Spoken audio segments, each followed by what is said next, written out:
Did you also ever ask yourself what it feels to leave behind the highlands that became so familiar, and plunge into a road that disappears into the mist and the unknown myth? This is exactly what we will feel here in our new journey, a ride that begins where the T153 fades into the wild arteries of the western side of the Hmong region. A trip into the untamed and lesser-known mountainscape where we shall cross windswept passes and ride down hair-raising descents that cling to the cliffs like whispered legends. We will traverse wild mountain streams that surge with memory. As we wind deeper into the river canyon of the Chảy Valley, a region where the land folds into itself in dramatic curves and ancient rhythms, where each kilometer will become a revelation, and each turn a threshold into the unknown. Traversing a terra incognita until we reach the heart of it all, a town that is named VINH, and which is the cultural soul of the Hoàng Su Phì district. A place that is cradled by rice terraces that ripple like golden waves across its carefully sculpted mountainside terrains. Landslide affected area. Very scary. So, brace yourself and let's begin our ride from here in Bac Ha, and head out along the T153 through hills and valleys, which are guiding us toward the commune of Nong Ma in the Xín Mần district. There, we shall cross the invisible border between the Lao Cai province and the Hmong province, a region where the landscape begins to shift, as it gets wilder, steeper, and more dramatic. This will also be the area where the road changes its name, and turning into the T178, or as the more recently indexed one, known as the T177. It's along this stretch that we will climb the legendary Dao Pass, which is a windswept ridge that feels like a gateway into another world. There, from its Suoi plateau heights, the road shall drop sharply into the rugged town of Cốc Pài, which is nestled deep in the folds of the mountains. From Cốc Pài, we will follow the T177 as it snakes deeper into the Chảy River Valley. A road so rough that it barely will hug onto the river's edge, while tracing its curves through the thick forests, rocky cliffs, and scattered villages. I learned that it will be a route that is filled with quiet beauty and sudden dramas, revealing a show of nature's grandeur where every bend will present us with a new view, and every descent will feel like a plunge into the unknown. Eventually, the road shall brighten up and leading us into the town of VINH, which is the cultural heart of the Hoàng Su Phì district. It is said, this area is surrounded by some of the most breathtaking rice terraces here in the northern parts of Vietnam's Hmong region. And so, the town of VINH is also a town that bubbles of tradition, resilience, and natural wonder, as it is the kind of place where the mountains seem to speak, and where every path feels like a story waiting to be told. And because of all of this will not just be a simple ride, but it will be a foray into the unknown. A passage through mist and memory, a journey into the soul of the eastern parts of the northern Vietnam, and I warmly invite you to travel it with us, as we enter the famous remote gateway to the eastern parts of Vietnam and the long-awaited untamed and infamous area of Hmong.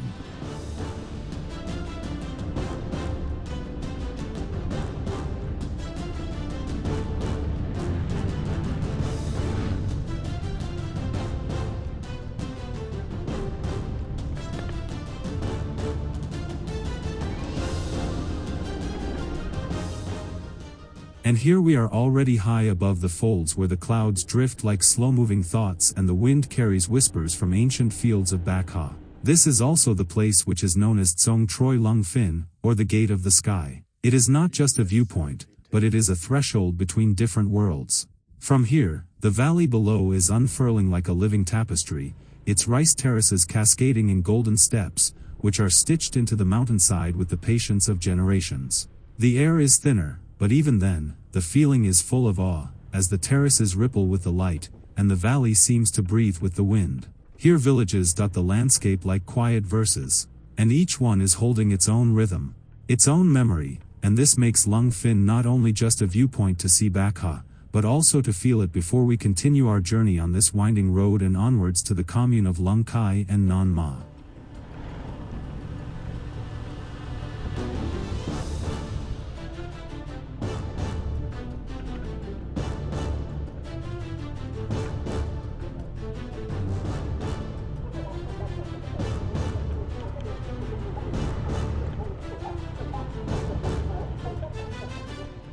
We now reached the hamlet of Lung Phin, a village which is basically the fork in the Bac Ha Highlands.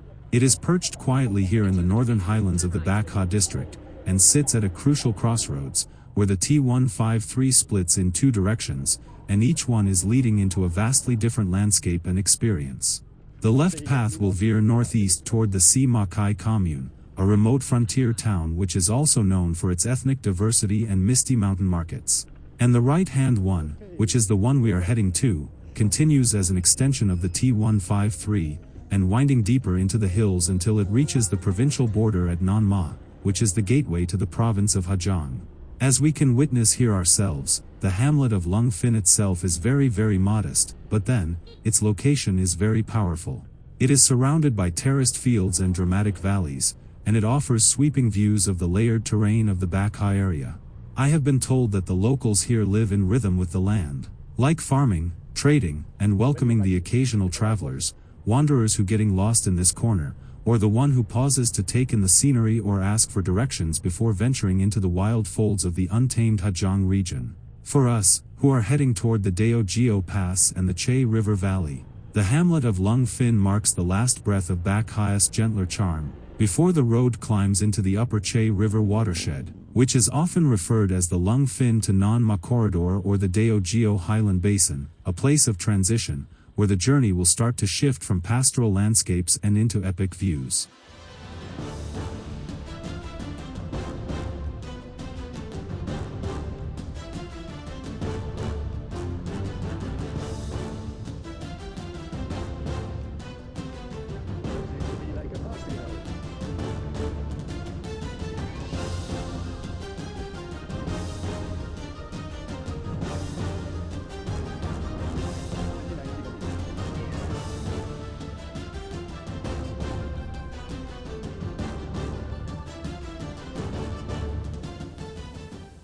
We are now riding on the DT153 extension corridor that is stretching from the Lung Fin hamlet to the commune of Nan Ma, situated in the district of Xín Mần, which is much more than just a road. As a matter of fact, this hidden thoroughfare quietly threads along the valley floor rich with ethnic heritage and untapped promise. It is like a lifeline that is connecting tradition, terrain, and the future of tomorrow. Not too long ago, this was a rugged and fragmented route, but it now links the provincial road 159 through the DT153 and weaving together communities that were once isolated by its rough terrain. For travelers like us, it is a gateway to the alpine meadows of the Suoi Thao Plateau and the poetic quiet commune of Nan Ma. Locals here often refer to these areas by the commune or the village names rather than in geographical terms like valley. But the entire corridor is part of the Highlands saddle that is connecting two culturally rich districts through a mix of forested slopes, agricultural terraces, and ethnic settlements.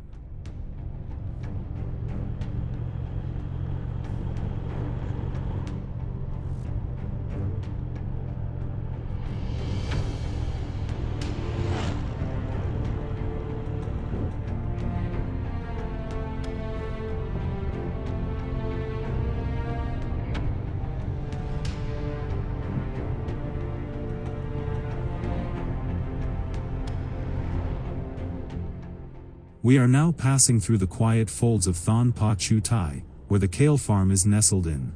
It is a farmstead which is offering far more than fresh produce. It is actually a sanctuary, a highland haven, where wellness is not a trend, but a way of life which is rooted in soil, silence, and soul. It is an oasis where mist meets meadow, and tradition breathes through every leaf. Visitors visiting this farm are able to harvest their own kale by hand, sip herbal tea beside buckwheat blossoms, and share stories with the Hmong hosts whose warmth rivals the mountain sun. We already left the quiet folds of Thon Pa Chu Tai behind us, and are now ascending the Lung Kai slope, which is a segment of the DT153 extension that links Bac Ha to the Xín Mần district. And as we climb the Daogeo Pass, the road is narrowing down as it winds through the evergreen pine forest and the countless golden terraced fields which are cultivated by the ethnic Hmong communities. It is a landscape which is shaped by hundreds of generations of subsistence farming and seasonal rhythms. And with each ascending curve, we gain altitude, and the wind intensifies as we approach the top of Daogeo, which is the mountain pass that is marking the provincial boundary between Lao Cai and Tuan Quang here in this area. The mountain saddle is known to the local people as the Wind Pass, and tops out at a height of 1,448 meters above sea level, and due to its height it is often enveloped in thick mist. But today we are lucky, as the pass is offering a panoramic view of the highland ridgelines and the deep valleys below. This corridor over the mountain pass and along the Suoi Thao Plateau is also known as the Nam Dan Valley Corridor and is more than scenic. It is a vital route for the ever-increasing interprovincial travel, as it is conveniently connecting remote communes to trade, tourism, and cultural exchange. And for travelers and professionals alike, it offers a rare kind of clarity, one born not from retreat, but from immersion into the resilient and beautiful highland terrain of Vietnam's northeastern highland. Hello.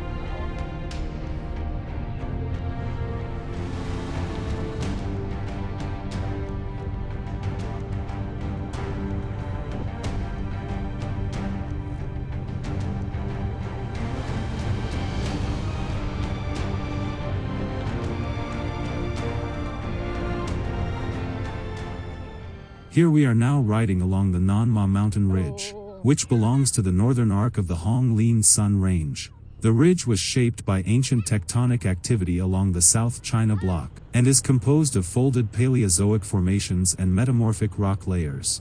A rock formation that was sculpted over millions of years by uplift and erosion, and which is now forming a natural barrier between the Lao Cai province and the Tuan Quang province here in the western parts of the Hajong region. The ridge includes the dramatic Dak Tao slope which is leading into the Nam Dan River basin and toward the township of Cốc Pài. Along its spine, ethnic Hmong and Dao communities live in harmony with the land, preserving traditions that echo through roadside shrines and countless terraced fields. Then there is the Suoi Thao Plateau, which is often called the hidden Switzerland of the Hajong area, and which is one of the most breathtaking and lesser-known highland gems here in the northern parts of Vietnam, especially for travelers who are seeking serenity, altitude, and cultural immersion. At an elevation of over 1,400 meters, the Suoi Thao Plateau not only offers cool, crisp air year-round, but it is also transforming with the seasons, from pastel buckwheat blooms in the springtime to lush green meadows in summer, and to golden rice terraces in autumn and a frost-kissed, conifer-lined hush in the winter season. And for anyone who is seeking more than just scenery, Nan Ma offers a passage into Vietnam's living archive, evidence where altitude sharpens clarity, and resilience which is etched into both the stone and the soul. Unlike a static museum archives, Nan Ma's archive breathes in the rhythm of the seasonal farming, the architecture of stilt houses, the roadside shrines which are honoring ancestors, and the dialect that is still spoken across the generations.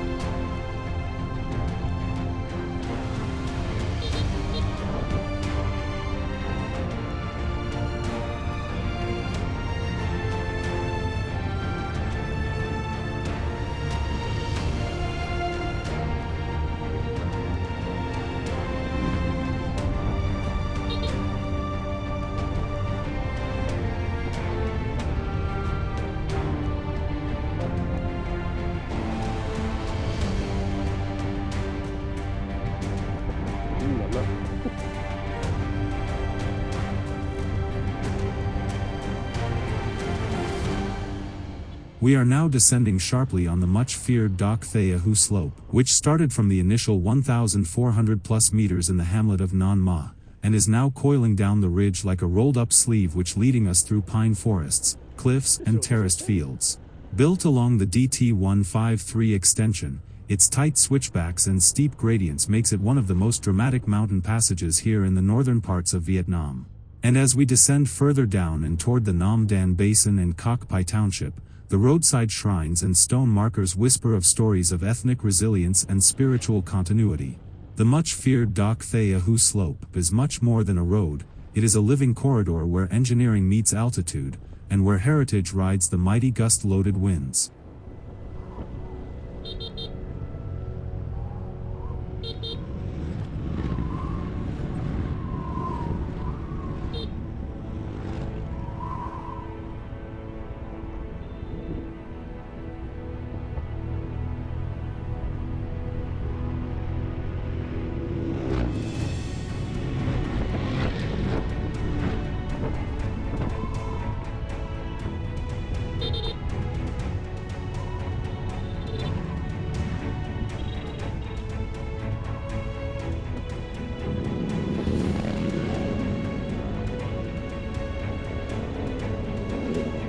holy wall 啦。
And as we are roaring down the Doc Thea-Hu slope and towards the township of Cốc Pài, let's stop here at the Duc Lam coffee shop parking lot, a deck which seems to be the ideal viewpoint place for overlooking the magnificent Cốc Pài River Valley here in the Xín Mần district of Hmong. From here, at the edge of the parking lot, the valley really opens wide and far and showing us the town of Cốc Pài with its surrounding hills and the glinting Chảy River which looks like a secret that has been kept by the land. Isn't it unbelievably breathtaking? From this perch above Cốc Pài, the western folds of the Hmong region stretch out like a living canvas with the mountains rising in quiet but grand majesty.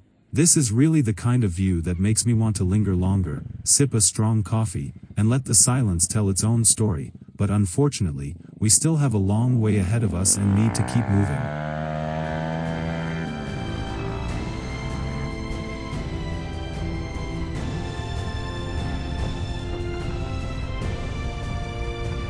And I continue.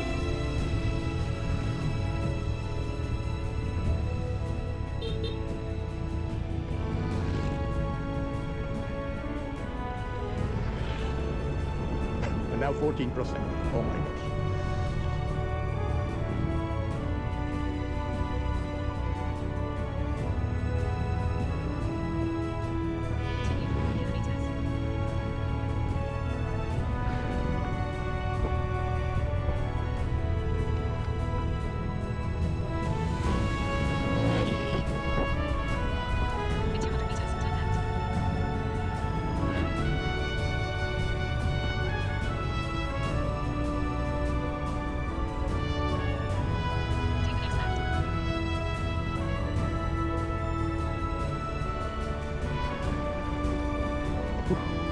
Okay, this one to the left. Oh,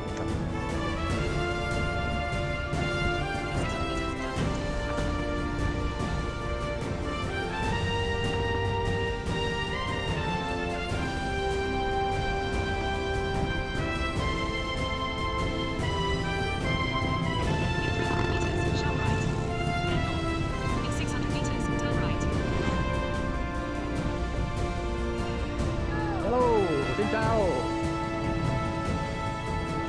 Hello.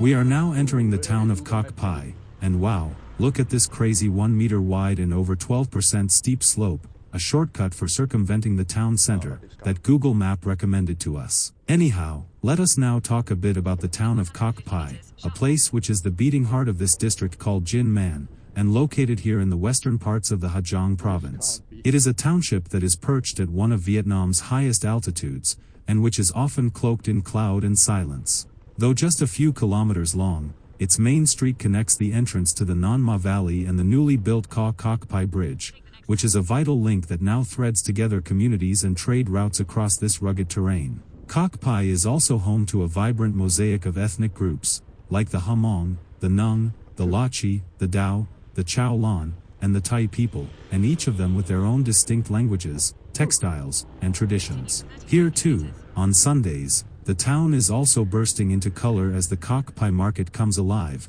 with skirts swirling like butterflies, laughter echoing through food stalls, and discreet glances that are exchanged between young couples beneath the mist. Here the elders move with purpose, eyes sharp for a good deal, hands busy with weighing, haggling, and exchanging news. But just beyond the stalls, the younger ones linger.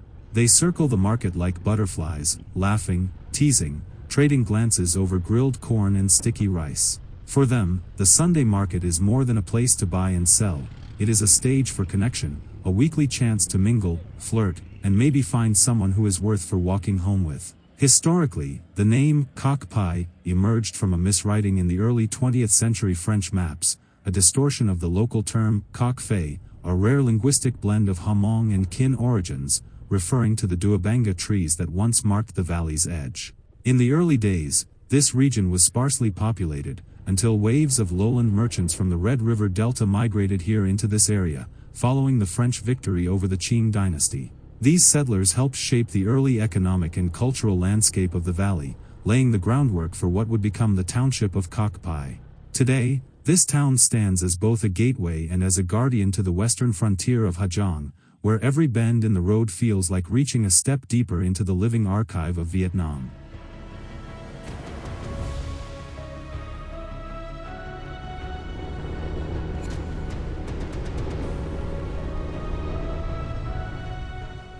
We have now entered the valley, a path which is stretching from Cốc Pài in the Xín Mần district, and up to Ban Kay in the Tu Nan commune of the Hoàng Su Phì district, which is part of the Chảy River Valley and locally known as the Thung Lung Song Chảy.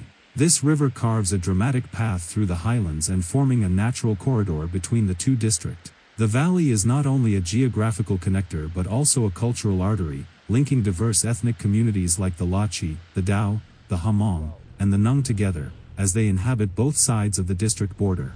While the valley does not really have a distinct standalone name beyond its association with the Chảy River, the locals here often refer to it in relation to the river itself, or by the names of the villages that it connects, such as the Thung Lung Cốc Pài to Tu Nan, or the Duong Song Chảy Len Ban Kay.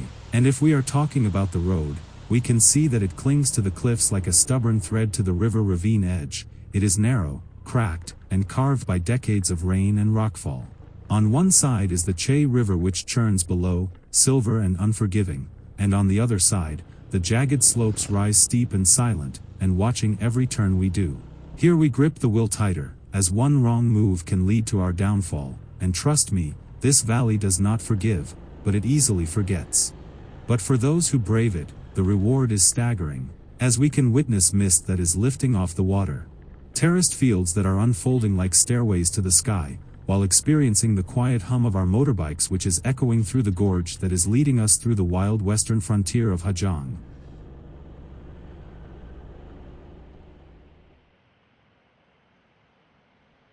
The Chảy River does not just carve valleys but it powers life too.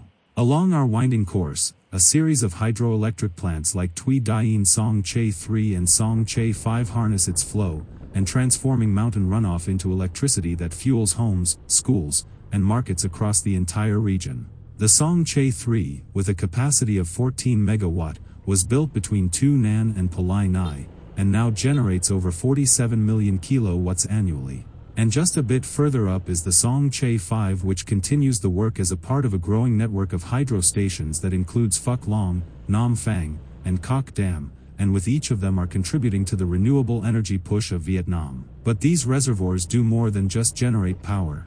They also regulate the water flow for agriculture, and to protect the downstream communities from sudden floods, so it actually serves as a quiet sentinels in the valley's transformation, which is leading this region from a remote frontier to a resilient heartland.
as we are riding through the western reaches of the Tay Con Lin mountain range, which is the towering backbone of the Hmong province, as it is home to the 2,428-meter-high Tay Con Lin Peak, a mighty summit which is watching over this valley and the districts of Hoàng Su Phì, Vijuyen, and the outer slopes of the Xín Mần district, where we just came from. The Chảy River water source is near to the Mount Hatao, or more precisely known as the Nui Hatao San, and which rises to an elevation of 2,753 meters above the sea level, which makes it one of the highest peaks in northern Vietnam and ranking among the top 15 nationwide. Moreover, the Chảy River hugs the western flank of the Tay Con Lin mountain, and winding southeast toward the Low River, where it meets at the town of Don Hung, which is located in the Phu Tho province. This confluence marks a key hydrological junction where the Chai's mountain-fed waters merge into the Loess broader flow, which then is continuing its course southeast toward the Red River system, where it will feed life into the land and stories into the people.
Hello. Hello. We are now traversing the hamlet of Ban Khe, a quiet gateway between Mist and Market which is tucked into the folds of the Tu Nan commune. Ban Khe is not just another highland village. No, it is the unsung gateway along the provincial road DT177, which is the winding mountain road we are riding on, and which links the township of Cốc Pài in the Xín Mần district, and onwards here to the town of VINH, which is also the district capital of the Hoàng Su Phì district here in the western parts of the Hmong region. As we just experienced it by ourselves, this stretch of road hugs the Chảy River's edge, and threading through steep terrain and mist-laced forests. Until here, where the mountain ridge of Ban Khe is forming a natural checkpoint between the two most culturally rich regions of the Hmong neighborhood. We can clearly notice that here, not only the weather changed, but also the landscape is shifting as it is moving from the rugged, market-driven bustle of the Cốc Pài territory to the terraced serenity of the Hoàng Su Phì region. And so, Ban Khe is sitting at the perfect crossroads, where we motorbike riders can take a pause, and watching the trucks that rumble through, and the locals who gather at the roadside stalls to trade news, snacks, and taking glances at the visitors like us who are passing through their sleepy hamlet. This is also the place where the Lachi, the Dao, and the Hmong communities converge, and where the road itself becomes a lifeline for commerce, connection, and culture. Though modest in size, Ban Khe's position is pivotal. It is the last breath of Xín Mần, before the road climbs into the Hoàng Su Phi's region and its famed rice terraces. And for travelers like us, riding the DT177, it is a moment where the journey shifts, from rough edges to elevation, and from river to ridge. You might have noticed that we had already begun our descent into the town of VINH, a city and district capital that is nestled along the slopes of the Tay Con Lin Mountains. The road continued to twist downward through steep ridges and terraced hillsides, and each turn revealed a new and captivating layer of the Hoàng Su Phi's highland life. We had set off from Bac Ha, riding along the DT153 through rolling hills and toward the mountain ridge commune of Nan Ma in the Xín Mần district, then crossing the invisible border between the Lao Cai province and the Hmong region. As the terrain steepened, the road shifted to the DT178, which was later indexed as the DT177, and led us up the windswept heights of the mighty Dao Gio Pass, while crossing the Xuôi Thao Plateau, which is called the Switzerland of the northern parts of Vietnam. From there, we descended sharply into the township of Cốc Pài, a rugged town nestled deep in the folds of the Chảy River Valley. The road hugged the river's edge, winding through forests, cliffs, and scattered villages, with each bend unveiling fresh drama and quiet beauty. Eventually, we arrived here in the town of VINH, the cultural heart of Hoàng Su Phì district, which is cradled by golden rice terraces and stories that are etched into every mountain path. And now, as we are near to our guest house for the night, tucked within a new hill town which is wrapped in ancestral echoes, we find ourselves in a place where the mountains seem to listen, and the wind carries stories older than the roads. It is here that the journey softens, the motion gives way to meaning, and the day's dust settles into deep reflections. As this is not just a new stopover, but it is a pause in the pulse of the Highlands, a moment for us to breathe and reflect our thoughts in silence and feel the weight of the wonders we have achieved today. So, if journeys like this awaken something within you too, and if winding roads, veiled valleys, and tales carved into the Highlands resonate with your spirit as well, then do not stay on the sidelines. Step in, follow the path, and ride with us into what lies ahead. Hit that subscribe button and let the next chapter unfold with you in it. In our next episode, we will journey deeper into VINH, a highland sanctuary where ancestral rhythms still shape daily life, and where the mountains seem to carry memory in their silence. This is a place where every market stall whispers stories, where rice terraces ripple like golden hymns across the hills, and where tradition is not only preserved, but it is lived as well. Though it is tucked away in the western shadows of the more famous Hmong Loop, VINH and its surrounding communes offer something deeper, a more raw and unfiltered glimpse into the soul of Hmong's highlands, an untouched story by the spotlights, yet very rich with spirits. And if you have ever longed to see the roads less traveled, especially the ones that still breathe with authenticity, then this is the journey you do not want to miss, as the land is waiting, and its stories are ready to rise higher than you have ever seen.